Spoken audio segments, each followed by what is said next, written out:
Hey guys. So first things first, this is Daniel. Hi. He is a good friend of mine and a Mission Impossible expert.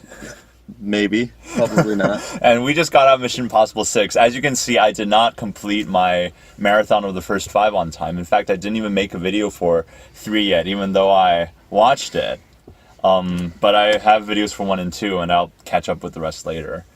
And yeah, so we watched Mission Impossible Fallout, and what are our overall thoughts? Well, I adored it.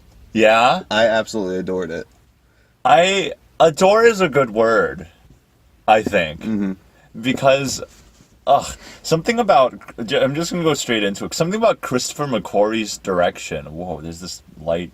Hello. Hello. Thank you. Yeah, there's a car whose headlights is like pointing straight at us. But, Christopher McQuarrie's direction for me isn't my favorite in the franchise. There's something about the way he handles the camera that the best way I can describe it is like a little unfocused. I don't know, like maybe it's something to do with like the way his camera moves and how it's not like something is a little not smooth and sometimes it looks a bit documentary-esque. It's also very fast. It is very fast, but J.J. Abrams' camera for Mission Impossible 3 was also very fast. But it's very different. And I'm trying to like really pinpoint, because there are other films that also have that, like Death of Stalin, which I saw earlier this year, where I had a similar issue. And I want to be able to really pinpoint what it is about this type of camera work that I don't like. And okay, so apart from that, so there's a lot of hype going into this movie. We've both heard how it was like the greatest action film of all time, or a lot of people have said that, and how it's like non-stop. And I'm gonna warn you, it doesn't start right away. I actually felt like it was a little slow at the beginning. Really? Just because of the hype. And I wasn't like super pumped going in, like, oh my gosh, this is going to be the new Mad Max Fury Road or something. I knew it was a Mission Impossible movie, so there's going to be a bit of exposition. There's going to be a little bit of catching up. Yeah, things I had heard, I actually heard a comparison of it to Mad Max, which I thought was really odd. Like, especially having seen it now. Especially having seen it, it was just like, why would you put these two films? Yeah, what would I just because they're action movies? Yeah, what would I compare it with that's not in the Mission Impossible franchise? Probably another spy movie. Yeah, just a good... It's its own beast. It is its own beast. Yeah, I can't pinpoint anything for that. Right, and there's something. Yeah, because I just finished Mission Impossible 3, and that film felt like a collection of action set pieces. And I think what I like about Christopher McQuarrie's direction with 5 and 6 is they do feel more like one cohesive plot. Definitely. Even though there is a lot of traveling as well. It's a good combination of the two. Yeah. Yeah. So you haven't stated your actual, like, opinion about it. It definitely took until the latter half of the movie for me to really, really get into it. For me to really, really be like, okay, this is something that I can really... Yeah, I just didn't know where the film was going. And there were a bit of... Similar with Rogue Nation, there were a couple of slow parts. I don't know, it just felt like the plot in the first half took a while to get going. A lot of the action came in short bursts for me. And maybe it does have to do with expectation, but I do prefer it starting with something a bit more just action-y, immersive. But I can really appreciate this type of writing. And when it all comes together in the last third of the movie, it definitely pays off. I definitely think so. Right now, what I'm trying to do is piece everything together because so much happens in the movie. Because it's ridiculous. Right. I'd say the last act of the movie definitely lives up to its hype, and I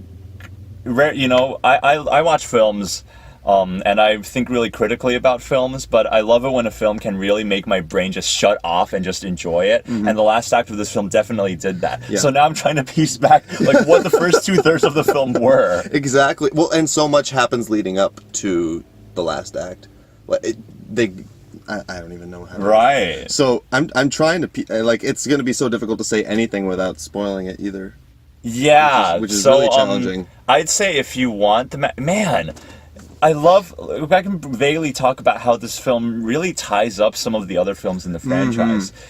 There was even one clear reference to the first one. Yeah, which was crazy. Well, actually, Crazy. I think that a lot of it was an homage to the first one. Yeah. Oh, yeah. Homage would be a better way to put it. Yeah. Just like the way that it's set up and the way that the plot kind of goes, especially around the middle. Yeah. It's a direct reference to things that happened in the first one. Right. Wait a minute. Okay. I'm still trying to piece things together. So we'll save that. What I for a little remember later. is a moment from the beginning where it's like so clear. Now I need to remember the beginning. Oh my god. We'll get into spoilers soon. We're gonna have to do that because it's so big. But there isn't much from the second movie because the second movie is its own beast. Yeah.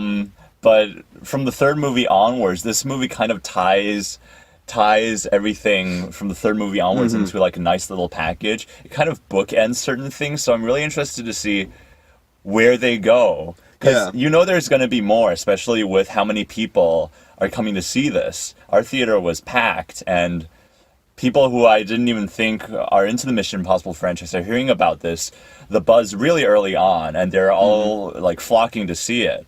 So... And Tom Cruise knows he's going to get older, and he wants to crank these out. Well, he really shows it in this film, though. Like, the fact that he is getting older. You think so? Well, so not in the sense that he couldn't do any of the things that he was asked to do. It felt a lot like improv, and it felt a lot less calculated. His character as Ethan is what I should say. Like, Ethan Hunt, maybe I shouldn't have said Tom Cruise. Ethan Hunt is getting older. I might say he's super experienced, and he can come up with a lot of things on the fly. Yes. But it feels far less calculated than a lot of the things kind that of he reminds does. me of when we talked about Jackie Chan earlier in the day. Yep. I feel like the way Ethan Hunt does some of the action things in this movie does feel like Jackie Chan just like it feels like improving on the spot. And I mean, it wouldn't have, if it were more calculated, I feel like I wouldn't have liked it as much, especially because he's facing Henry Cavill. Yep. And so I have a couple things I want to say about Henry Cavill. First of all, I'm glad there's such a height difference between the two. Right. Because when he's standing behind, I don't know if you remember in the bathroom scene when they're like getting ready. Yeah. And he's standing behind him, you're like, man, that is a mountain of a man. Right. And he's... It went from like when I first saw him the first time, he was like walking from like a far distance, like a kind of a wider camera angle, and I was like, oh, not as impressive as I thought. But then it took a while for like the real scenes to kick in to really... It's when the jacket comes off. Yeah, he takes that jacket off and he's like, it is showtime. You're like, oh yeah, that's Superman. Yeah, exactly. Yeah, I think the mustache was worth it. Yep, the mustache was definitely worth it. And there were specific moments where I'm like, okay, I'm glad he has that mustache, but we'll get into that later. Yeah, definitely. I love the twists and turns in this movie. Yep. There are plenty of those. I think that's what you're talking about in the middle section. Yeah, exactly. Where like when we get into that. Yeah, it kept on going. That was the first moment where, I mean, I wouldn't say it's the first moment. That was one of the moments where I'm like, okay, I'm really getting along with this movie. I don't know, maybe a lot of it did remind me of Rogue Nation, and for me, Rogue Nation was a little rough sometimes. Yeah, well, something I would like to say actually about Rogue Nation and this movie, it's nice to see two movies that are they're so closely related, whereas 1, 2, 3, and 4 seem like their own separate entities. You could watch them completely out of order, but these Rogue Nation and this movie are, it's like it's picking up from Rogue Nation. Right. Immediately, well, not immediately after, but a little while after. I mean, basically, two of like the most important characters from Rogue Nation come back. Well, yeah, and to me, Rogue Nation didn't really feel like it fully ended. No, because the way that they capture the villain, exactly, and everything, and the way that it picks back up into this feels like the end of Rogue Nation. Right, absolutely, and I'd like to say about Rebecca Ferguson's character. And how their dynamic is still developing until probably like when the second half of the movie starts. That's when you're sure of who she is. Like we thought we had a pretty clear idea of who she is by the end of Rogue Nation, but then at the beginning of this film, you kind of see her do some things that you don't expect. Yeah. But then certain revelations happen, and none of them ever feel cheap. They just keep on revealing things about each other, and they're dynamic, and I really like that. Exactly. Yeah, and then in the end, there are some confessions and like some tender moments, and they feel really well earned as well. I'm trying to find my key because like I want to open the window. That's why I'm fidgeting. Well, that was another thing too, is just seeing the characters we know and love sort of interact in this, and maybe with more characters that we haven't seen in a little while. Yeah, I think that was really nice too. Just like you said earlier, it really does tie up a lot of the other movies as well. It brings it together, because that was something I didn't really like when they started with Ghost Protocol and then they went into it. It felt like they were just soft rebooting everything. That's true. But, and you know, in Ghost Protocol, when they have that small moment with his ex-wife at the end, it just kind of felt cheap. You know, so that it's nice that they're actually bringing back moments from earlier. Yeah, and we're not going to tell you how until we get into spoilers, but I was very satisfied with how that part of it. Yeah, and it didn't feel forced either, which is kind of cool. I feel like even sometimes with the way the MCU does its references, there are one or two that are like, okay, you didn't have to include that. Yeah. This one, it didn't feel like mere Easter eggs, although there was one name that was dropped where I'm like, what? Yep. Yeah, but no, most of these characters, when they're reintroduced, you feel like it does move things forward, and it does expand upon just like it just, because these are characters that we care about. We're glad to know more about them and to know where they are, maybe like a couple of years from when they first appeared in another film. So, great stuff. Yeah. Yeah. People say that this is like Tom Cruise doing, like, this is all Tom Cruise doing stunts. I didn't think it was all that. I'm pretty sure it is. I mean, no. I'm saying, like, it was just, if people say it was a glossary of Tom Cruise just doing a ton of stunts. And I'm like, it wasn't that impressive. But no. All the individual stunts he does were impressive. But it wasn't just, like, a barrage. Yeah, no, I know what you mean. I feel like a lot of it is just... Well, it was just such a gigantic movie, too. And there is a lot of space. The way that it was explained to me, like you said earlier, is that it's going to be, like, nonstop action. I think the better way to describe it is that it's constantly moving forward. It never really feels like the plot is, like, not moving. Right. They're constantly pushing it forward, and new things are constantly happening, which makes it interesting. And I think also something that's unique about this movie is the way it transitions from those moments of plot or dialogue into the action. Yeah. It happens seamlessly. I agree. And it makes it feel like one long scene instead of a bunch of chopped up scenes. Yeah. Even when there are scenes that take place like out of the current timeline, like the when he sees like the situation. Oh, that's an interesting moment that I wanted to talk about. Yeah, definitely. I didn't like it at all until it was reveled to me what it was. Yeah, exactly. Because when it was happening, I was like, "What? Why is this going on?" Yeah. I feel like there's like zero I can talk about in this movie now without spoiling anything. Right. Hold on. Let me think. This feels like, I don't know if this is even accurate from what I remember, but this is like if Jack Reacher were great. And I wanted to briefly touch up on Tom Cruise's career because, like, I think the Mission Impossible franchise are the films where he really gets to show off all his chops. Because all the other films he's doing are like The Mummy. Yeah. And I know there's a Jack Reacher sequel that came out the year before, and apparently that was terrible. He's Never Go Back. Never Go Back. Yep. My sister loved that movie. Really? I will watch it one day just for research. and there was that one summer, I think you were the one who told me that the summer where Jack Reacher and Oblivion came out, you saw Oblivion? I did see Oblivion. Yeah. And I was happy about that. Really? Oblivion is actually a movie I'm okay with. Okay. Yeah. Okay. Interesting. Yeah. I liked it. It's weird, but I liked it. Yeah, all right. Well, I saw Jack Reacher, and I thought it was okay, except for a particular scene that reminded me of the Three Stooges. Oh my gosh. Yeah, that takes place in a bathroom, funnily enough. Funnily enough. Yeah. After this, that's like, Okay. Yeah, there were Three Stooges in this one too, but they didn't act. It was much more violent. It was a little, it was over the top. Yeah, but it was amazing. I think so too. I think we can get into spoilers. Okay, well, is there anything else? Like, did you want to talk about any of the characters or not the actors, how well they did, anything like that? I don't remember how Benji was exactly treated in Rogue Nation, but this is, I think, the most I've liked him. Yeah, I definitely feel like he wasn't just comedic relief. Right. He finally fits into the plot as a character that has a purpose in the plot. Yeah. Like, he's science techie guy for things that are outside of Luther's, like, jurisdiction. Right. You know, because, Yeah, and he really shows his prowess and what he offers to the team in this one. And, I gotta say, the comedic moments weren't the Shining. Oh, really? Yeah, they were okay.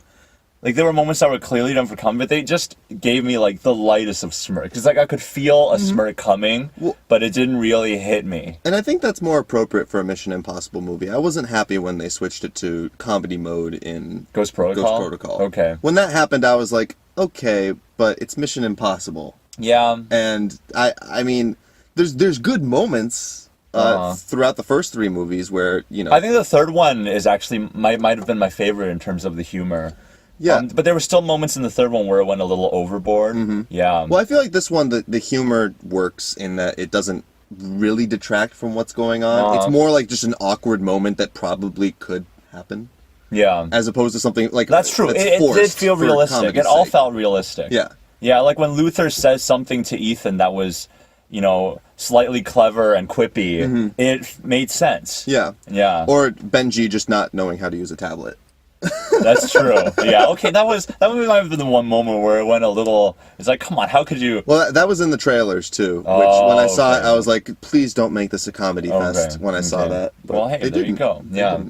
Yeah. Okay, so spoilers? Yeah, I'm gonna wait right before we start talking about spoilers. I'm gonna say I think at this point, if we want to spoil things from the rest of the franchise and like call things in, we should be allowed to do that. So this is spoilers for the entire franchise, including from the first to the current. Okay, that's good for me. Yeah. All right. Where do we start? The beginning. We can start from the beginning. Okay. The wedding on the beach. Oh yeah. Okay. Who was the other guy? The guy that was marrying them? Yeah. That was the what's his face? Why can't I remember his name? The bad guy. Lane. It was He Lane. was Lane? Yeah, it was Lane. I couldn't really recognize. It was Lane with a beard, even though he didn't know that Lane had a beard yet. But okay. Was he wearing glasses in the dream? I don't remember. Oh, no. What I loved about the beginning was it turned Avengers Infinity War on us. Tom Cruise returns to dust. Yes, he literally turns to dust. Yeah. Well, and that fits in with the whole Fallout idea, too. So. Nuclear Fallout does turn you to dust. Yes, so. it's like the nuke dream in Terminator 2, if you know the famous one. Yes. Yeah, but if we're talking about, like, other movies it reminds me of, the final scene in this movie is a Top Gun sequel I needed. Where Tom Cruise somehow suffers an accident and completely forgets how to pilot. And he needs to relearn it from scratch. Oh my, it was, yeah. Well, he actually got his his helicopter license for this movie. Oh, really? He had never, he did it in 6 months. So he actually...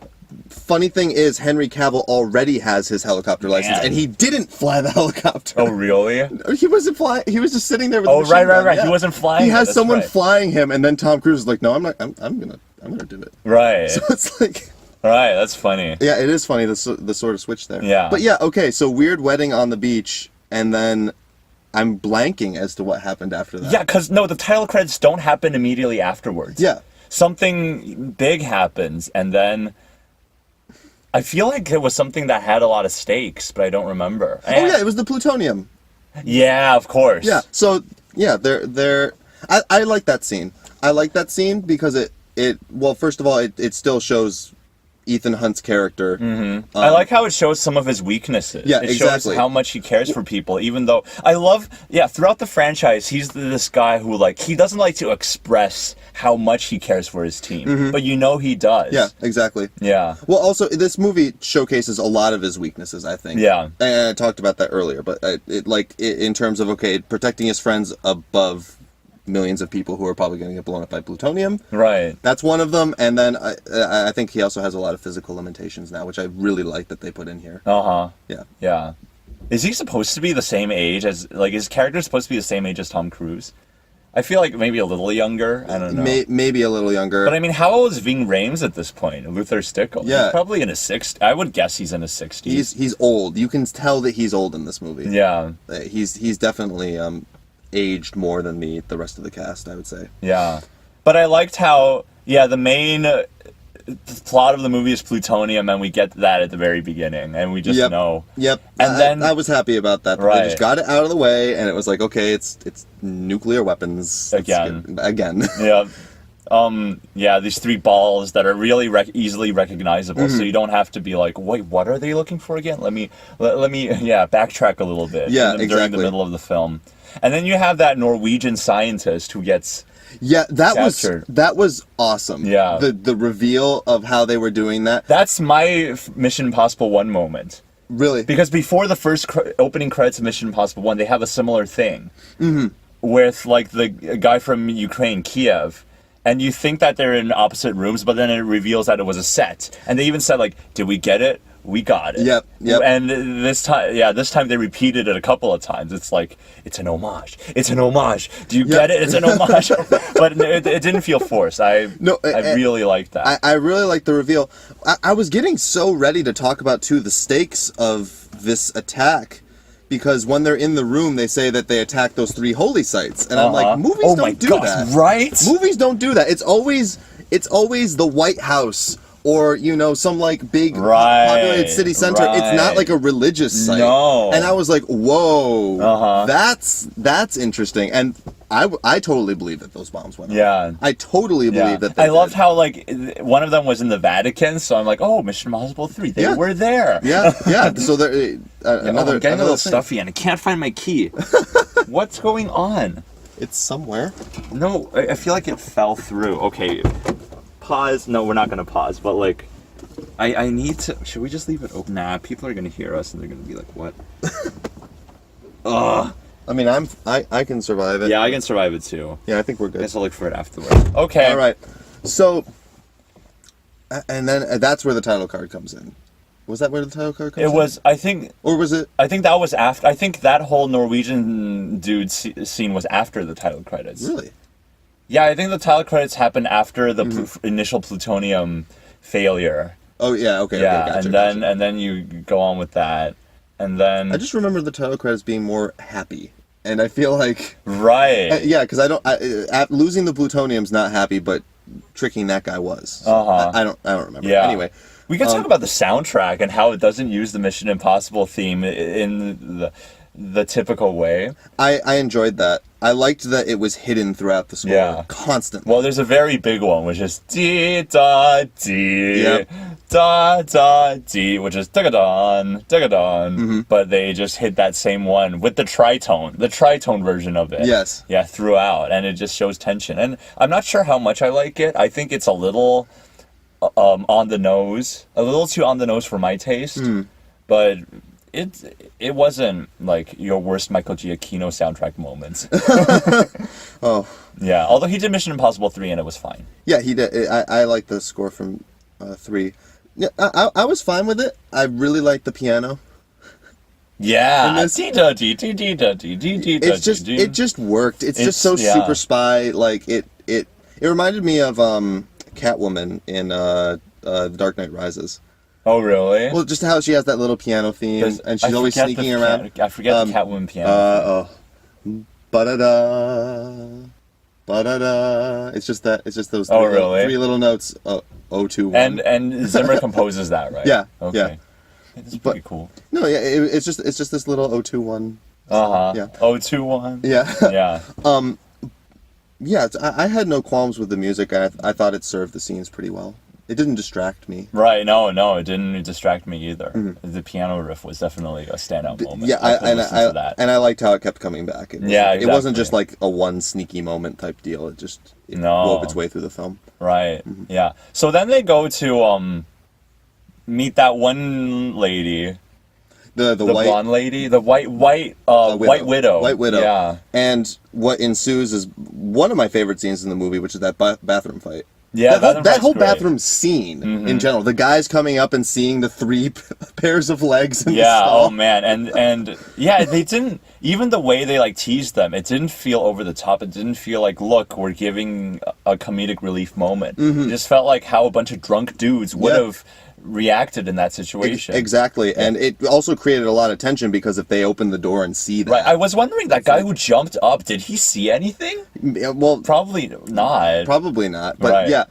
I also liked how that caused them to not be able to create a face mask. Yes, they weren't and how they had to improvise, how they couldn't go through with the plan perfectly. Like all the other Mission Impossible movies have these moments where it's like, okay, that was just pure luck that all of that worked out. Right. Like the bathroom scene in 3. Like every aspect of that is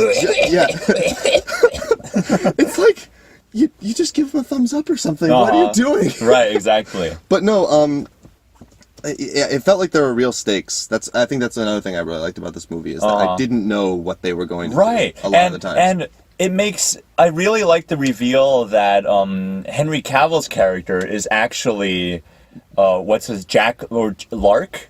No. Lark is the main bad guy. It was John Lark.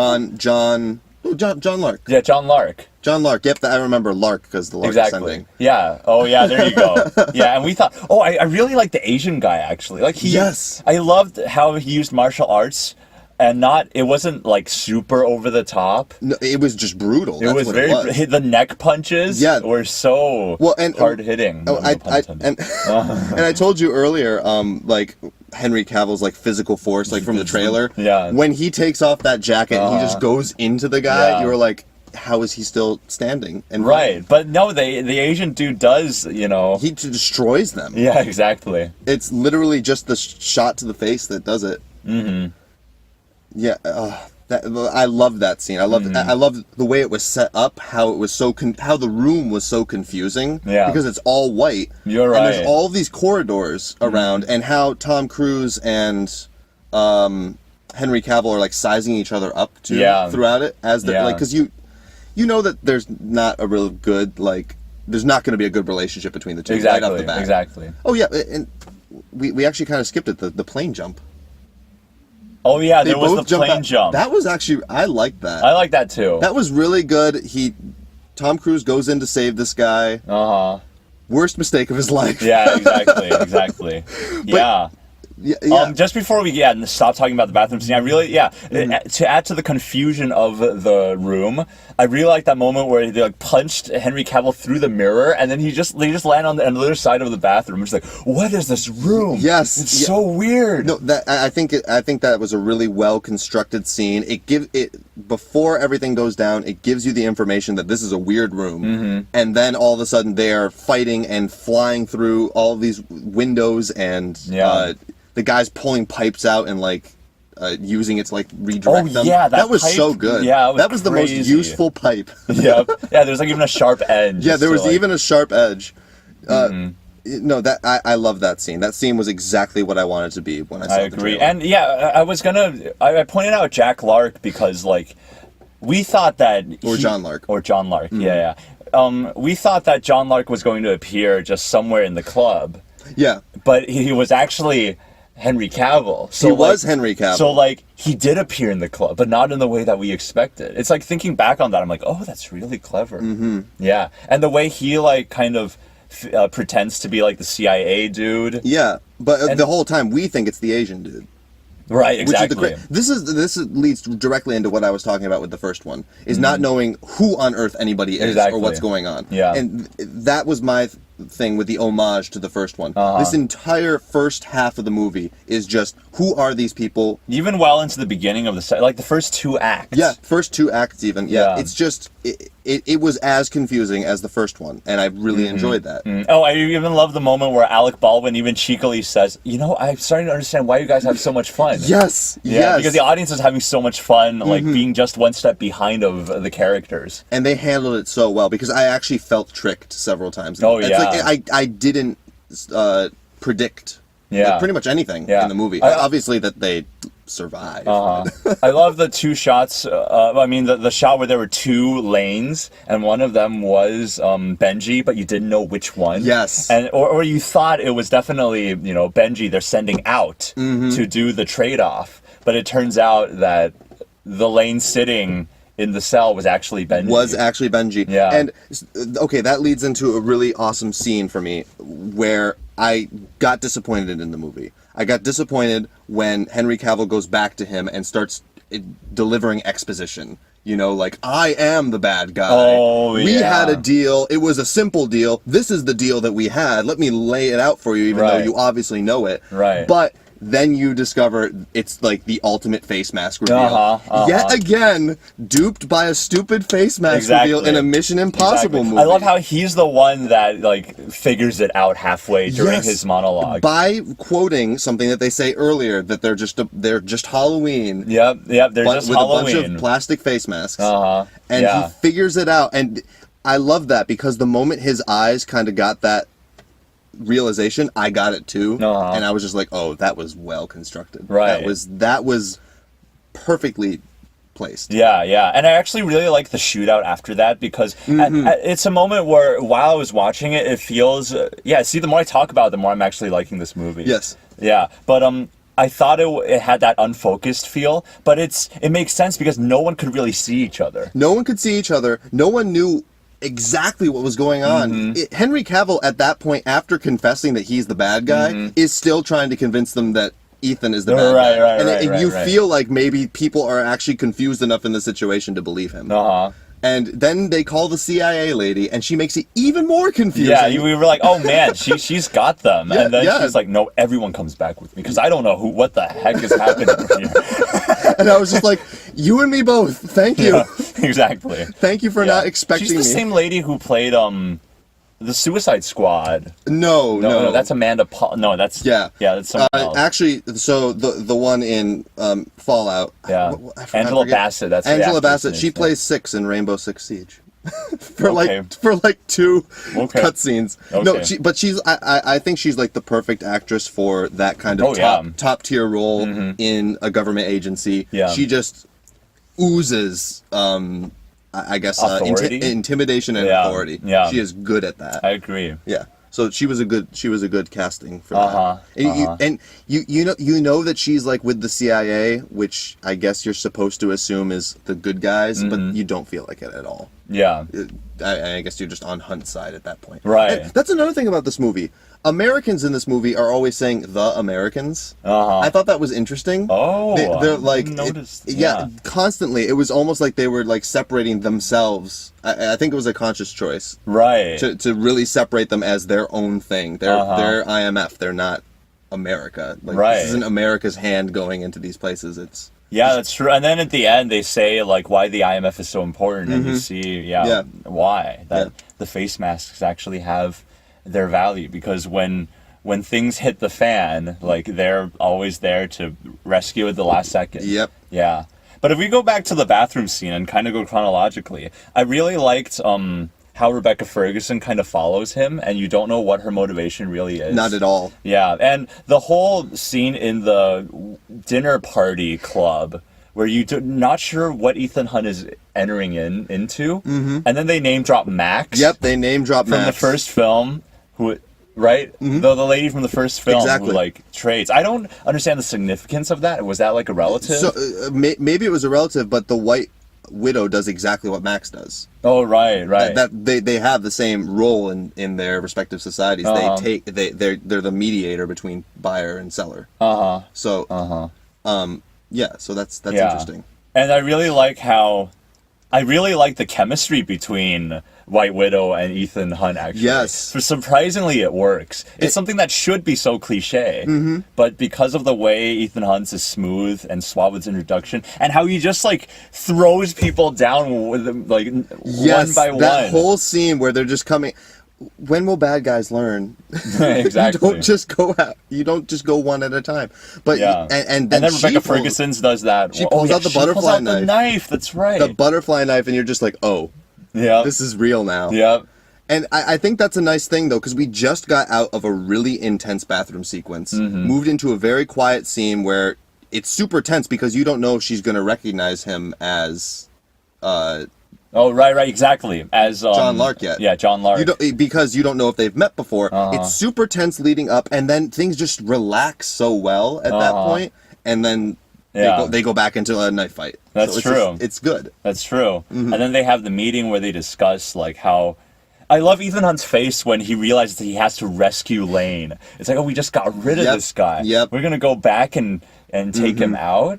Yeah, and this time around, I thought Lane was a much stronger bad guy. I agree. So much stronger. And he had more screen time. Yep. You really felt like he was in control a lot of the times, considering everything goes his way always in this film. Yeah, and I gotta say, his facial hair really, really compliments him. Yes. Yeah. I feel like facial hair in general is just like the bad guy thing. That's true. Or it's either that or bald and no facial hair whatsoever. Or Henry Cavill. But man, he plays a good bad guy. Yeah, I agree. Yeah, at first I wasn't sure. I mean, you've probably seen the trailer, so you knew better than I do. I did, and I was actually very confused. Yeah? Based on the trailers, I actually thought that... Why can't I remember her name in the movie? I'm the worst with names. Motorcycle chick. Oh, Ilsa? Ilsa. Yeah, Ilsa. I thought she was going to be a bad guy based on the trailers. Right, and you think that. And you think that throughout the movie. Yeah, you think that while she was on that motorcycle, like, once she appears, I'm like, oh, that's Ilsa. But then halfway through the chase, I'm like, that can't be Ilsa. Yeah. Like, what is she doing? She's shooting them. Exactly. Yeah. But no, I really like the whole double agent aspect of this, how you cannot tell where the allegiances lie. And even Henry Cavill makes an awesome point when he's talking to the CIA lady. Yeah. Saying, like, how many times has Hunt been hunted down? That's such how many times has he been wronged by his own government and stuff? Like, it makes sense. It makes sense that he would go rogue and he would be the mastermind. Yeah, it calls back to the other movies. It just gives you a perspective of really what he's been through. And I didn't believe it for a second, but it's a totally 100% justified reason to get them to try and arrest him and stop it. And at that point, I actually thought he was just legitimately thinking that. Right, exactly. I did not think that he was the actual bad guy, which was awesome. And finally, it happens. I still didn't know what was happening when they all left to go deliver Lane, and then he closes the laptop and goes back there. I'm like, what is he doing? Is he gonna take him and then like and get there first or something? Yeah. And then he reveals that he's the bad guy. I'm like, whoa, wait, what's happening now? And I hated the way that they did it until it was the face. And that was just perfect. Man. It was just perfect. Yeah. The way they set everything up, and even after that, I still had no idea what was going on. Exactly. Because all of this information has just been dumped on me. And then they kind of sort it out in the shootout after that. Oh, yeah. Because, they kind of sorted out in the shootout. And people start dying off. I didn't expect, Alec Baldwin I did not expect him to die. Right. I actually felt kind of sad because he was just getting welcomed to the team officially. Well, but I love how he went out too, because as soon as I saw him go up against Henry Cavill, I was like, okay, he's dead. Yeah. Like, you could, even in that, the director did a really good job of making Henry Cavill seem like a monster. Yeah. Like, just the camera angles, when he was up behind him and started punching him and stuff, you're like, oh, he got a few blows, but he's dead. Right, exactly. I liked how Alec Baldwin got to throw a couple of punches. He got in there, he gave it his all, and then he just died. Yeah. But yeah, sorry, when I said adored this movie, it was leading up into that moment when the shootout happens, when all that information has been given. Right, I think, maybe because of the hype, where I thought it was going to be more of a straight action film. I didn't realize, and because the first movie's so fresh in my head, maybe the reveals in this film, because they were more drawn out than the first one, I didn't feel they were as satisfying. But now thinking back on it, I feel like if I gave this movie another shot, which I will, yes, I feel like this could be one of the highlights of the summer. Yeah, it worked for me because I like that feeling of not knowing what's going on. Yeah. Like I like the feeling of being behind because I feel like so many movies nowadays you can just predict them. Yeah. Oh, absolutely. As soon as things go down. In Incredibles 2, Exactly. before they even like introduced. I won't spoil anything, but the bad guy, I knew who the bad guy was instantly. Or there's also a thing with like I saw The Commuter starring Liam Neeson, the one that takes place in a train back in January, and there's a certain reveal there that is unexpected, but it felt so shoehorned in. Yeah, that's the thing. You have to do it in a way where it feels like it belongs in the script. It doesn't feel like the screener was like, you know what would be clever if we did this. Yep. Yeah. Well, and what's nice is it's a show don't tell situation, right? Especially in this movie where they're letting you try to figure it out. Yeah. They're letting you try to figure it out yourself without just having one of the characters explicitly say, so you're this person and you're this person and you're that person. It's like, no, you have to figure it out. It's what Mark and me would call trusting your audience and almost challenging your audience. Yep. And I really appreciate. I felt very challenged. Yeah, that's for sure. Yeah. I also want to point out with Rogue Nation and this movie, I love how there are these organizations, but you never see the full size. Oh no, you just never do. You hear about how big they are, but all you see is a little, just like the tip of the iceberg of who they are. You just really have just seen the bad guys and a couple of henchmen. That's yeah, exactly. Because the last one, there's this thing called the Syndicate, and you're like, okay. By the end of the film, I'm okay. I kind of get what they are. And then this film not only doesn't reveal any more about the Syndicate, but it introduces this thing called the Apostles. And you see when Ethan Hunt's been introduced the mission, there are like a list of 30 people that like we don't see. Nope, never. Yeah, and I like how the group Ilsa belongs to is called MI6, which is literally Mission Impossible 6. I don't know if that was the I don't know if that was the same name that they used in the past film, but they keep them referencing like, oh, MI6. Well, that's the actual Secret Service in England. Yeah, the UK is MI6. Ah, man, that's actually who James Bond works. Oh, really? Yeah, is the really? MI6. Okay, MI6, I'm gonna open the door a little bit. 'Cause I'm doing stuff. I'm just gonna swing it a bit. Yeah. I feel like. But that actually does fit in well too, because of Mission Impossible 6. Right. So, exactly. Good what a coincidence. What a quinky dink. Yeah, but I feel like by talking about these reveals, we're missing that entire car chase. We skipped over just that whole truck. Oh yeah. That's right. Mission. The rescue mission and the flash forward scene that was so weird. Oh yeah, and then worked perfectly. Yeah, it was a moment where I'm like, okay, I can see this working when if you put it at like a moment of total calamity, maybe in the last act of the movie. Just like, because Avengers Age of Ultron did that, where there was a moment where like the city was raised up and it was just so crazy that Arvo Pärt starts playing. And everyone just looks so tired. I'm like, that's a good moment. But yeah, in this movie, it felt like a premature, that type of moment at first. But then you realize it was Ethan Hunt kind of, imagining the scenario. And I love that he does that, because then when it actually happens, you see how he's manipulating the scenario. Oh, yeah. And I also like this, you're getting a look into probably how Ethan Hunt thinks about everything. That's true. He probably plans everything ahead like this and manipulates it based on how he plans it. Yeah. So, and I think that's why he's so good at improvising. And I think that's why showing off his improv skills in this movie was great, even though it seems like he's really, really struggling to keep up. A lot of the time, which I really enjoyed. Yeah. And yeah, I like that moment where all the other dudes were waiting to jump out of the truck, but they were just being flung around. Yes. And that really cued me in, because at first I actually wasn't following that this wasn't part of the plan, because I remember a truck had to pull forward to stop them. Yeah, a part of me was like, okay, something's not right.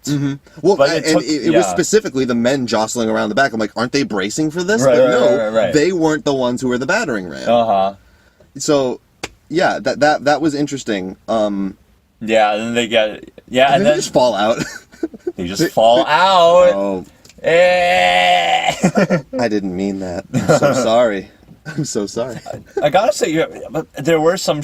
Again, I'm not too big of a fan of the way the camera is held, but there were some moments where it worked. I feel like there were moments in the car chase where I'm like, wow, this looks pretty awesome. That whole chase sequence, both in the cars and on the motorcycles, I loved it. Yeah. Especially there was that scene where we were following Elsa through that one of the narrower, the arch, and all of the arches are going by, and like it kind of starts expanding because of how fast she's going. And there's the Doppler. You hear the sound, yes. which is awesome. It was so like I was just there. I was like, yes, this is a motorcycle chase. I love the moment where we almost have that Inception Mombasa chase moment where like the truck just gets in a narrow alley and it just gets stuck. Tom Cruise and Henry Cavill starts kicking the window at the exact same time. They're both like, this is the only way out. Let's go. Yeah, exactly. And at that point, we're not trusting Henry Cavill, but like at this moment, they're teamed up together. They're just going to, finish the mission as planned, and I just really like... Yeah, because I knew that he was going to become a bad guy at some point, because like the actual promotion for it basically lists him as the bad guy, which I was like, and like the trailers even show the helicopter scene with him with the machine gun shooting at Ethan. So like that was the moment where his mustache really accentuated everything. I'm like, Henry Cavill and mustache firing a machine gun in a helicopter. That actually really bothered me. I wish I didn't see the trailer, and the trailer was forced upon me in Infinity War. Yeah, but and because at first I heard it, and then I realized in the trailer he says, "Your mission, should you choose to accept it." I'm like, oh. A new Mission Impossible that I had no idea existed at that moment. Right, because the trailer begins, like some sort of war, because they talk about how like, before a great peace there has to be great suffering. So when the trailer appears, you're like, what movie is this? Yeah. Is this some Sicario sequel? Yeah. They trick you. It's Mission Impossible. I'm like, well, thanks for... Right, exactly. And it spoils way too much. And actually, the title card to this spoiled like a ton of stuff, too. It did. Which was weird. Don't watch the title card. Close your eyes. It did it did keep Michelle Monaghan's name as like in the end, like Anne Michelle Monaghan. So I'm like, oh, she's probably just gonna have a cameo. So when she appeared at the end, it was very satisfying. Yeah. No, I thought it was great. I thought it was a great way to tie up their relationship, because you have no idea what happens. Yeah. And like what she's off doing. You know she's a ghost or whatever, But so we were at the car chase sequence. Yeah. What other cool moments? Oh my gosh! There was that moment where the truck is tilted in the water, and the water is all on the side. Yes, and he's getting ready, and he's like, Oh my gosh, it's crazy. And that's actually exactly what you're supposed to do. Is you're supposed to hyperventilate first, because it oxygenates your blood, and then you hold your breath. Right. And I love seeing like attention to detail like that. Yeah. And, like, he's a super smart dude. He would know something like that. Yeah, that's awesome. The chase was just so crazy. Yeah, I loved how, Tom Cruise seems to be on top of everything, every single vehicle that comes his way. But that one moment where he looks behind too long, and then he crashes, he rolls. Another thing that was ruined by the trailers, but that exact moment. Oh, really? That exact moment happens. There's a moment that was in the trailer that wasn't in the movie, and it's the very end of it where two trucks are like going head on towards each other in a collision, and it looked like they were in a forest, and it just never happened in the movie. Oh, really? Yeah, it was like the big ending to the trailer. Is this the John Woo motorcycle scene of Fallout that we never got? But so him falling there. And then this is another thing about the whole pre-planning thing, because after that he jumps into the bushes and you're like, oh, what, is he just hiding underneath a bush now? It's like, no, he actually knew that there was a net there that he cut through. He was that close to making it there too, but he made that little error and had to limp over there. And he probably told Luther and the team to ride the boat into underneath him so that so he was aiming for there the entire time. Yeah, and then he made a little bit of an error, and he was... And so I think that shows like the human aspect of him. He's not this invincible spy. Yeah, no, he's not. So, yeah, that's what gives the movie tension, though. You can't have someone be too invincible. Yeah, well, and I think that it really handled tension really well in this movie, because I firmly believed at a certain point that many of the team were going to die. It felt like they could. Even at the end, it felt like the team. It could have been just Ethan Hunt hanging on the cliff at the end. And it actually tricks you into believing Ethan Hunt was still hanging on the cliff, but he actually grabbed the detonator with his mouth. So that was good. Yeah. But I can't believe we're still at the chase scene. Yeah, there's so much in this movie. There's so much in this movie. Right. You can speed it up a little bit here, but if we feel like talking about something, we should talk about it. Okay. Well, there's also the speech that he gives him while he's looking for the tracker in his neck, and you know that This is another thing I like about Mission Impossible movies is that you do feel stakes. Yeah. And the thing is, they had 90 seconds right there to get the chip out of his neck and secretly replace it with another one, which is super smart. It's awesome. Yeah. Super smart. And he's giving this speech while it's happening, and everything. Like his speech is so calm, but I was tricked into believing that we're A-okay here, but no. People are like actually coming after them. Yeah. In that moment, but I like that. Oh yeah, I like the drone. How Ben just flies it out. Yeah, he just flies it out, and then all the cop cars go away. Right. It's Right. It's so good. Yeah. And so that leads into the actual gunfight and the reveal of who Henry Cavill is and all that. Yes, exactly. That leads. There we go. Oh my gosh! But what happens? Something happens between then and the final act. Do they just talk?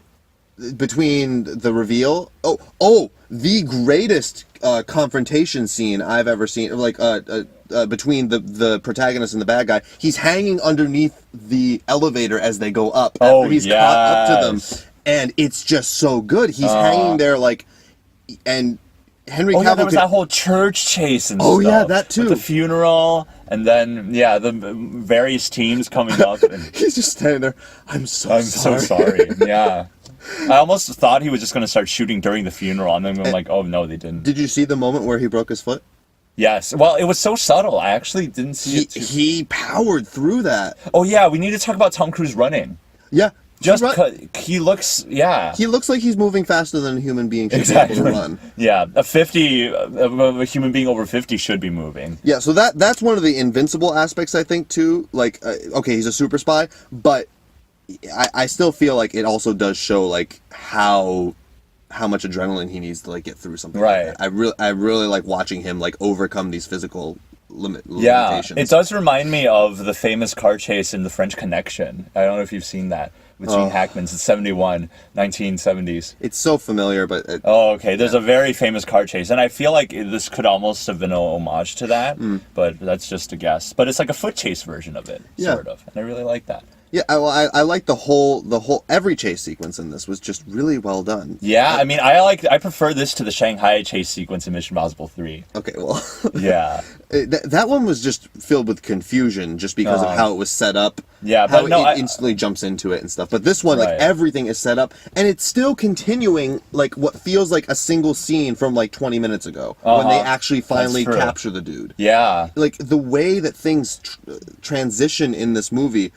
I think that's another reason why I was so confused by everything is because the transitions are so smooth. You feel like the movie is just going and you're sitting there. Even after they get him on the boat, after Ethan's jumped through the bushes and he's in the canal with them, they show them with, a whole soundtrack behind it. They show them getting him out of the boat, moving him to the location, all this kind of stuff. I don't know if you remember. As soon as it takes forever. It takes a few minutes out of the movie. That's very true. But it's just them I think it was a necessary transition. I agree. To get out of what we just had gone through into this new reveal scene. Yeah, it does make it more seamless. But again, maybe it's because of my expectations. Sometimes when they get too talky, I felt it a bit more than you did. But I have to agree that transitioning out of it was very seamless. Like when the next action scene begins, it takes me a solid 30 seconds to be like, oh, this is the next big sequence. It felt like it could have just been a short burst of a small chase or something, but no, it just launches right into the next. Well, the thing I liked about that though, the whole they show them take him out of the boat and put him into the interrogation room or wherever it is that they're going, is that I hate it when movies you finish a scene and then they cut to where they are next. Yeah, and you're like, how much time has passed? Yeah, I don't know where we are at this point in the film. Has anything happened in between those two, the cut? This just shows everything happening, and it's a good way for us to sort of relax our brains for a second, because okay, they got him, we feel safe now. Yeah. And then it just shows you how unsafe everyone really is, which is just really cool. Yeah, I agree. Now, wait, what happens?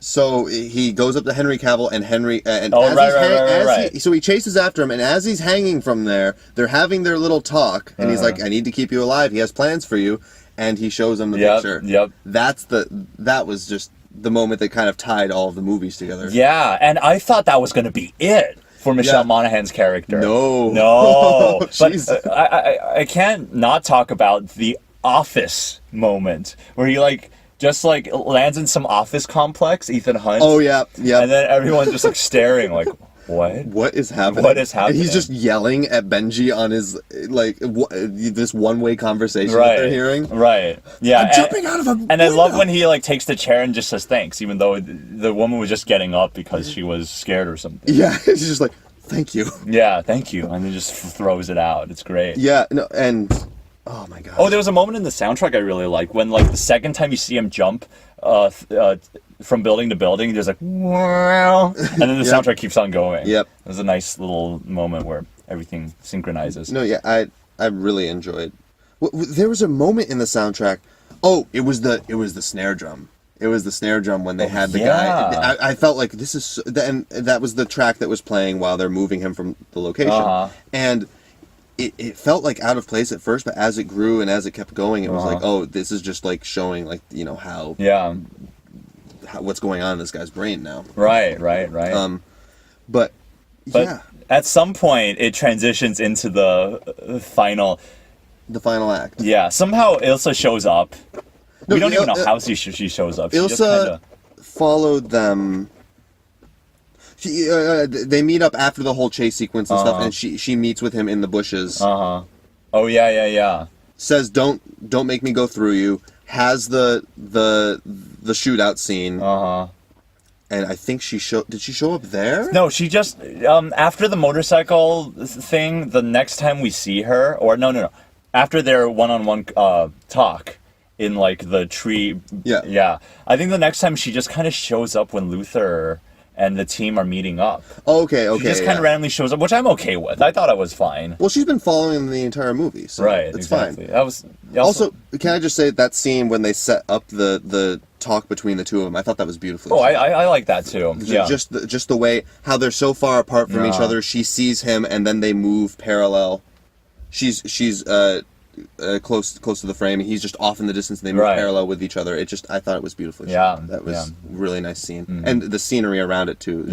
I agree. And the transition into the shade, into the trees, reflecting their characters. Yeah, and I don't think Ethan Hunt acknowledges her at first, but then she just kind of looks, and he's just staring at her at the distance. I like that. Yeah. But they're talking about, and then they finally start talking about the plutonium and the plan, and like I like how Benji doesn't know what to do yet, and a lot of what the final act is improvising. Like the whole team had to improvise. Yep. Yeah. Down to literally everything. Yep. Was all improvisation. Yep. Yeah, they got to the village. Skipping ahead a little bit, they got to the village and they realized, oh, there's so much X-ray here that they have to like. Yep. Yeah, just play it by ear. Or while Luther's disarming his bomb, he's like, I need an extra pair of hands. And then who is there? Who is the only person in that village who could actually probably help in that situation? She's there. Right. Yeah. So that was just perfect. Yeah. I really liked how they end up in Kashmir and the signal goes out for a bit. I just thought the way technology kind of malfunctions occasionally is very realistic. Yep. Like sometimes when it happens, it's just, oh, it's so obvious, blah blah blah. Like even the Burj Khalifa scene in with the glove. Yeah, I was just about to mention that. Right. Like, and I like that. I like them having to deal with those kinds of situations. 'Cause it's boring otherwise. Yeah. If you could just climb the Burj Khalifa like that, it's like great. But no, if one of his hands doesn't work, right. That's a different story. Right. Exactly. Yeah, so we get into the final. I like how they feel how small they are. They're like, oh, I mean, this was in the trailer. I heard it a ton of times.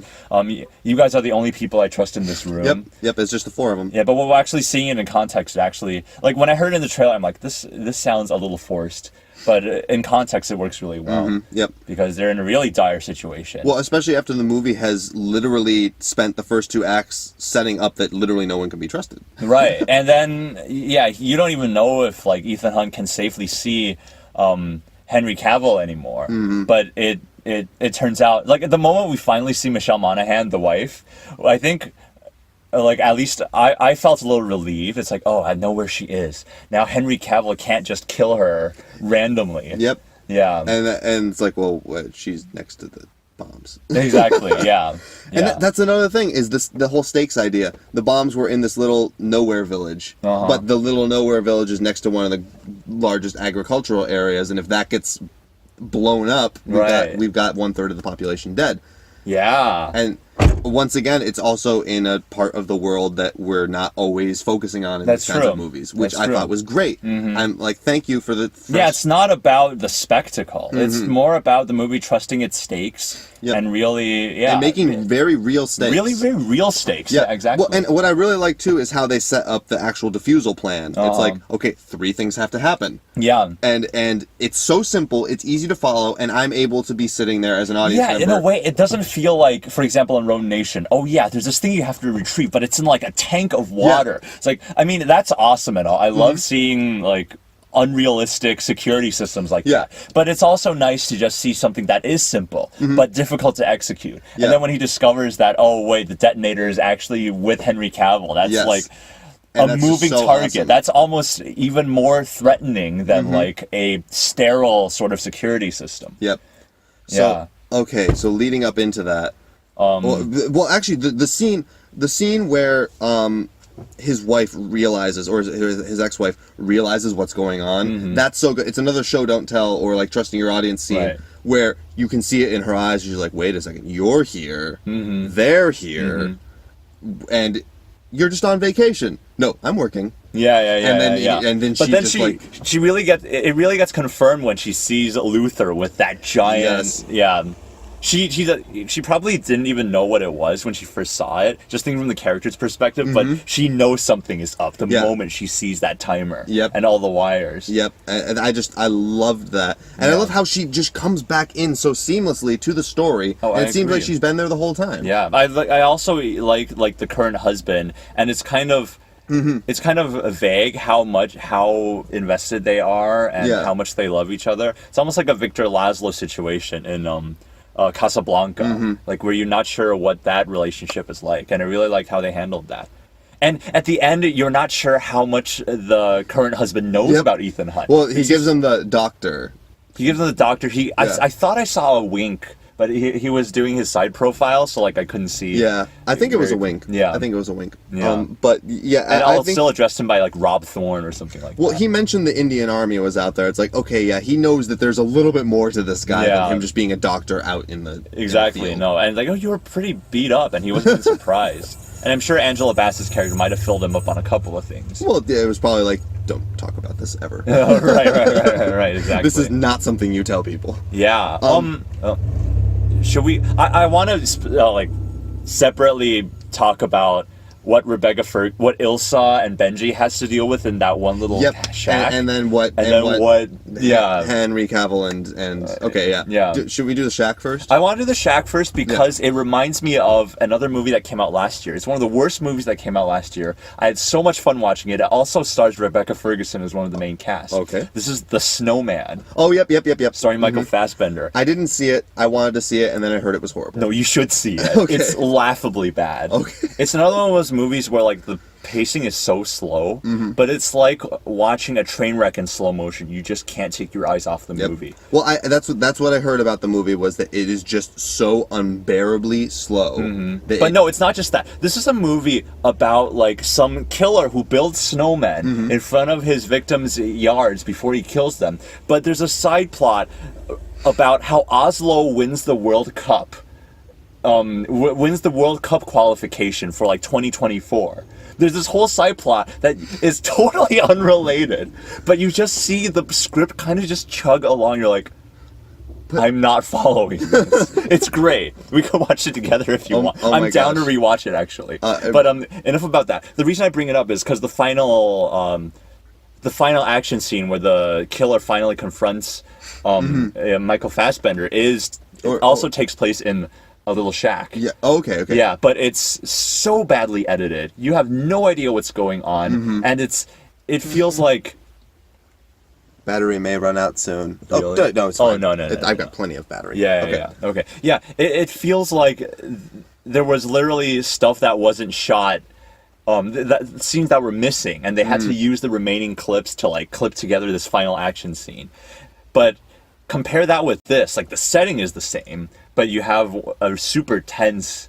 Yeah, I love the way it was shot. I love the way you could tell everything that was happening. That's true. That's another thing that's not in this movie is shaky cam or fast cuts. Everything is shown. Yeah. And again, it might have been a little shaky for my taste, just in terms of it's not Marvel shaky, okay? Like literally 10 cuts to have Black Widow take one guy down. Well, you know.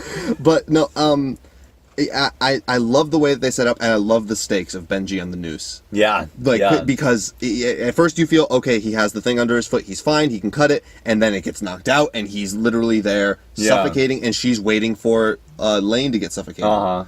And I loved... that was a crazy moment. I actually thought he was dead, too. And I actually would have been fine with that.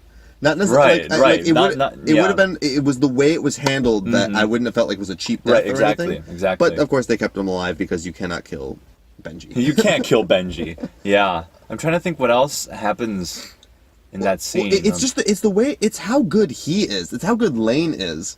I agree. We've never seen him actually do like hand-to-hand stuff, and he destroys both of them. Yeah, I love how he's just like before that. The entire scene begins, he just outside the cottage waiting. He knows it's going to go down. Yeah, and I love how Benji was totally in another room, like looking up like x-rays and stuff. And had every single reason to think the bomb was in there. Exactly. And I love how they even said, no, this is what Lane wants us to believe. But they still go in there, they still fall for it for a little bit. And Benji just keeps saying, wait for me, but he's still knocking the things over. It's like, you do realize there's a 15-minute timer? Right. And also, I even thought the moment where Ilsa, like, when she sees the bomb inside the shack, she temporarily forgets that, wait, Lane is right there, because she feels so relieved that they've traced down. Yeah, but then suddenly just the wall breaks. The wall breaks, you get like a little Blade Runner brawl moment. And he smacks her across the face with that stick. Yeah. And you're, oh my gosh, that was... I really like that moment where she looks a little unconscious and she falls over. Yeah. And then Benji like kind of kicks him a bit before she comes back up. Yep. I thought that was all, awesome. Well, and that was the moment where I actually thought Benji's going to die. Yeah. Because that seemed like a very sacrificial thing for him to do. And then Lane pushes him into the ground, and I thought, did he snap his neck? Is he dead? Like, what? But then you realize he's just setting him up to put him on the noose. Right. But still,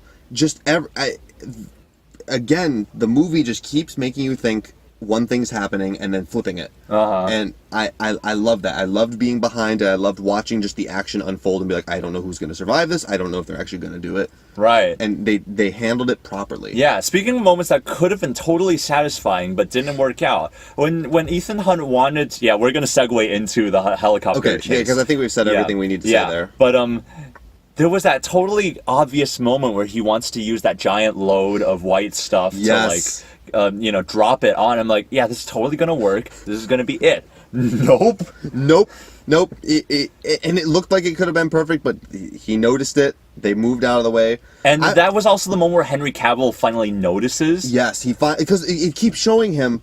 And you keep thinking, is he just going to look behind himself randomly for no reason? Yeah, because there's this crazy stuff going on in the background with him hanging and... Like, there's no way he would ever know that there was something going on back there. And he's just like, oh, well, I'm safe. I'm not going to be in this nuclear blast. My boss is going to die, and I'm just going to keep going. Yeah. And it's like, nope. That whole scene, he actually hung from that rope on the helicopter. Yeah. And he actually fell down it and then climbed back up it again. No, that was a moment where, like... There were shots that felt like I was watching some live documentary, but the documentary quality of it made it seem more realistic. Yep. Like when they basically mounted the camera on the bottom of the helicopter, and he's literally just using the legs of the helicopter to like hold himself. You could tell that took strength and effort. Yeah, no, he was working hard to get up there, and then he fights the moth in the cockpit. Yeah, no, I love that when he goes in, you can tell like he thought it was going to be Henry Cavill, and there's that moment where they just both look at each other. The mustache guy, that's the mustache. That's why he had the mustache, is for that moment. There you go. Yeah, for that moment. Yeah, because at first I was looking, I was like, mustache, but not Henry Cavill. Yeah, interesting. But like they look at each other, and then the guy's so confused. He's like, and that's so realistic. If someone just climbed up from underneath the helicopter, my first reaction would not be to shoot them. My first reaction would be like, why did someone just climb up from underneath this helicopter that's up like 1,000 feet in the air? That was just so good. Just the look on his face, and he's like, what? And then he finally pulls the gun and close quarters, really satisfying punch out. Right. Yeah, absolutely. And I like how the pilot kind of just like is laying there, and like the helicopter's in jeopardy, and just at risk of falling, and then Ethan Hunt has to like learn how to pilot it on the spot, even though Tom Cruise got his license. But we don't have to know that. Well, no, but I love how he's always like talking to himself too. Yeah, right. He's like, okay, we got air pressure. We got but what about the payload? Yeah. Oh, yeah. That was just so good. Just the word payload right on the stick. Exactly.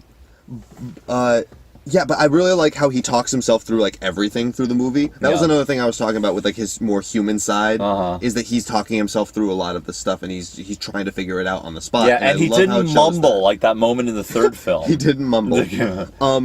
But then he gets in the helicopter and he gets control, and they get close to each other. Oh my gosh! Like he basically rams into him like several times. Yeah.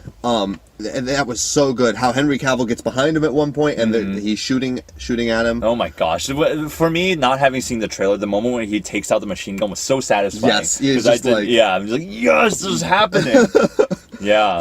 That was such a good sequence. Again, real stakes. Yeah. Another reason that I just loved it. And simple too. And simple. That's another thing, because that's one thing I didn't like about Rogue Nation was a couple of things like the breath scene. The water scene. It was an amazingly shot sequence. It was tense. It was great, but no way. Right. No way he held his breath that long, especially moving around with so much physical activity. So much physical activity. His blood had no oxygen. Yeah. He died. Yeah. And there are moments like the opera house scene where it is about the spectacle. It is about how things work together, and you're trying to figure out Rebecca Ferguson's character. But it's nice to see something that's just simple, just a helicopter chase with a ton of stakes. Yep. I feel like that's something that the last act of Rogue Nation was kind of lacking. Yeah, what was any stakes whatsoever? It's true. Like kind of box him in with the glass. Yeah, that was the thing. I loved Rogue Nation. Yeah, and I loved it for a lot of the scenes. But at the same time, a lot of it did feel like, oh, we know he's going to get out of this. Exactly. I didn't feel that at all. No. I didn't even know if everyone was hiding that this was the end of the franchise. I actually felt like the franchise could end. Yep. No, it would have been a great ending to it. I agree. It tied everything up. But, okay, so continuing the helicopter fight, they crash into each other. And hook, that red hook, I loved how when they crashed into each other, fell off the edge, and both the helicopters are just lodged in there, and you see the hook, and the camera just stops on it for a while. I'm like, oh, that's going to be important. And how that's well, you also hear, that's the moment when you start hearing the audience just be like, oh my gosh, yes, they're so overwhelmed, and the scene just gets even crazier with the way they're being flung around the cliff, and with the way the detonator kind of gets thrown to the being thrown everywhere. They're rolling around. Yeah, they're rolling around. They get completely vertical at one point, and he has to like drop onto him and stuff. Yep, that's what I meant when they got lodged in there. Yeah, exactly. And the hook is there, and then they fall down. That is the luckiest hook I've ever seen. Yeah, exactly. That might have taken me out a little bit, but I loved, first of all, that it was red, because that really drew my attention, and I was like, this is going to be important. Yeah. But and how it kept holding them up. I also loved, before the hook hits the jackpot or hits the bullseye, no pun, it's bullseye, but we have to talk about, I love how the scene sets it up where like Henry Cavill, one side of Henry Cavill's face gets ruined. Yes, destroyed. Yeah, and that makes the final hook much more satisfying. That's almost like the moment. Have you seen Kill Bill? You haven't seen Kill Bill. I haven't seen Kill Bill. Okay, there's a moment in Kill Bill where there's a woman. One of the villains has an eye patch, and you just accept her as having one eye, and then something happens in Volume 2 where it just ties everything together. That's all I'll say. That reminded me of that scene in Kill Bill. Yeah. Well, I loved how it happened too. How the part of the helicopter broke open and just started spraying him in the face. Yeah, that was so satisfying. Like, it's satisfying and his reaction to it was great. And then you have the Two-Face face reveal. Exactly. When he turns around, reveal, and you're just like, okay, I see what you did, movie. I raise you an unimpressed. Yeah. But no, The fight on the cliffside was satisfying. Oh my god! They just went at each other. Oh my god! When he flipped him over his body and slammed him. Oh, I love that, how he propelled himself. Yes. Yeah. That was. It's like, how is he gonna like out? Yeah. Or that's another thing too. You realize, okay, you've got the super maneuverable Ethan versus like This rock. the unstoppable force that is Henry Cavill, and Henry Cavill's the one up against the cliff. Yeah. So you're like, how is he going to fix this? Right. How is he going to get on the other side? And he just flips him over, and it's like, okay, now Tom Cruise is up against the cliff. And I thought at so many points, all he had to do was just kick him off the edge. Right. I thought that was a nice tense moment as well. How he the way it was stakes. set up, actually, because you're not sure what their distance to the detonator was. Yeah. I thought they were like equal distance, so it actually reminded me of without spoiling it, the final shootout in The Good, the Bad, and the Ugly, where like they kind of spread themselves evenly, equal distance from this one item that they're all seeking. But in this film, it's immediately revealed that no, Henry Cavill has the upper hand. He is closer to it, but he's also close to the edge of the cliff. Yeah. So how is Ethan Hunt going to deal with it? And then you get that crazy flip. Yeah. But then obviously, they end up hanging. Yep, they end up hanging off the edge. And the audience goes crazy once again, like, oh my gosh. Yep. And then the hook. The hook. He just pulls that thing down. I didn't think it was unceremonious, like something like out of Dark Knight Rises when Bane just gets shotgunned randomly. Yeah. It's just so stupid. It's a fast, quick death that was just totally set up, and I think it was good. Right. How he died, and it was brutal when he hit the rock before he fell into the smoke. Blood everywhere. Right. This is a bloody movie. Oh, but the bathroom scene. Yeah, the bathroom scene. It's just blood. Yeah, exactly. Everywhere. Exactly. And I love how they frame it so that it's like a bloody nose. Yeah, it's like a bloody nose. It's great. Like, that is an intense bloody nose, Yeah, my friend. exactly. Yeah. They totally believe it too. Yeah, exactly. But yeah, I thought that was great, and then the actual rock climbing scene that we deserved in Mission Impossible. Oh, I agree. The actual good rock climbing scene. Yes. He gets up there. It turns white. It turns white. You're like, this is what happens when something explodes. Yes. Yes. It goes to white. But that was handled. And I've been waiting the entire discussion to talk about this.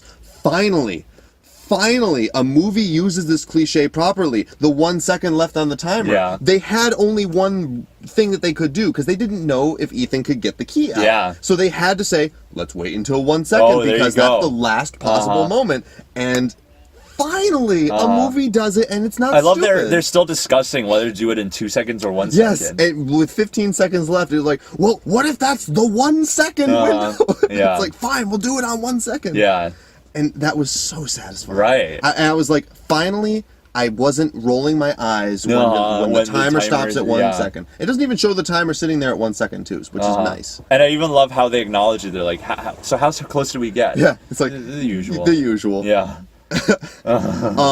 And then it kind of moves quickly after that when it wraps everything up. I like the way they move quickly. Yeah. Like they get an intimate, because we understand. Yeah, intimate exchange with Michelle Monaghan. There was the talking about intimate and like emotional moments. The moment where Luther talks to Ilsa and explains the situation, and then you get the scene with Luther and I can't remember her name again. Where they're disarming the bomb together, and they're having, it's just old times, Right. All she's like, how is he? How is he, and all this kind of stuff, and they're working together, and you just feel that bond. Yeah. That's just so satisfying. It's satisfying because you didn't really get to see her work. She was always an outsider. Yep. Well, no, yeah. She was the damsel in distress. Exactly. And but now she's actually out there. Yeah. Doing it, which I really, really enjoyed. I love how this movie incorporated everything, and the reason I've been going like out of order here this entire time. This is how we usually do the movie reviews. Everything's out of order. The crazy thing is I can't keep it all straight because of how much ridiculous stuff goes down in this movie. Yeah. But I have to see it again to. And it does really not get feel it. like 2 hours and 27 No, minutes. it felt like it was over way too quickly. Yeah, I could have sat there and I could have been like, can we have another motorcycle That's chase true. or maybe It's another true. maybe another brawl? I like the 2 brawls that we got. Can Yeah, we get a third one? Yeah. Or actually, no, we got 3 We got brawls. 3, yeah. We got 3 real with the brawls. lane one, with Yeah. the bathroom one, and with the cliffside one. Yeah. And those were like real brawls. It's not like any of this like fancy Oh my god. The John Woo stuff where he's like flipping to land his legs on some dude in slow motion. No, it's real. It's like if I punch you here, that hurts, and if I punch you here, that hurts. Yeah. It's like, we punch each other where it hurts. yeah. Yeah. But I just really that's why I think that's why I really adored the movie though, is it felt really real, and it felt like there were actual stakes, and it played upon a lot of spy and Mission Impossible cliches, face mask reveals, 1-second timers, but it did them in really original ways and ways that I wasn't expecting. I wasn't expecting the face reveal with Benji. I wasn't expecting who these people actually were. I definitely thought Ilsa was a bad guy for a long time. Yeah. And then it flipped on its head. Yeah, for me, like when I said in the review of the first movie, it felt like the creators were going to make this one-off Mission Impossible film, and their goal was to kind of deconstruct the IMF with that first movie. What if stuff happened from the inside? What if the team kind of gets killed off? Well, another thing too, Mission Impossible existed as a TV series. Exactly, that's what I'm saying. So it's like a continuation. They took the TV series and they did something original that they felt like a one-off film could do. But then they decided to make a franchise out of it, and I feel like with the 6th one, they were able to deconstruct the same things, but in a very different way. No, yeah, and that's why I said it was so similar to the first movie too. Is that a lot of very similar things to the first movie happened. It harkens back to that feeling. I agree. Of the audience not knowing what on earth is going on at any moment, and then subtly it gives you the clues. I can't wait to look back in this movie and see if there's anything that sort of foreshadows. Oh, that's true. Foreshadows what happens, because I get the feeling that there's a lot of cues that I missed. In the confusion. Yeah. Yeah. I also want to say the hook. The final hook. Yeah. It reminded me of the elevator scene in the first one. Yes, because that's just so uncomfortable. A sharp, very painful object flying towards your face. Yeah. And just pulling him down like that. Yeah, that was that. Yeah. Really good. Yeah. I think that's a good discussion. I think that's a good discussion. That's a lot. That's an hour and 21 minutes. Yeah, and the more we talked about it, the more I was able to appreciate it more. So like, yeah. There you go. This is why we do this. This is why we do this.